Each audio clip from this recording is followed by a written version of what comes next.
Mu gatondo ko kuri uwa gatanu mu Kakaro niho igipolisi catangura isekeza ryo gufata abana n'abakuze basegereza canke biyerereza mu mabarabara yo mu gisagara ca Ngozi.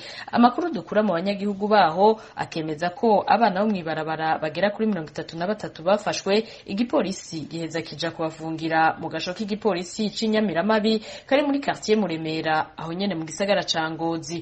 Ni mu gihe amakuru dukura mu gipolisi yemeza ko ako gasho bajanywemwo katagira icumba cahariwe abana bakiri bato, ko rero iyo hagize abana bafatwa kenshi bafungirwa hamwe n'abandi. Abana b'abahungu bafungirwa mu kumba k'abagabo, abana b'abakobwa nabo bagafungirwa mu kumba kagenewe abagore.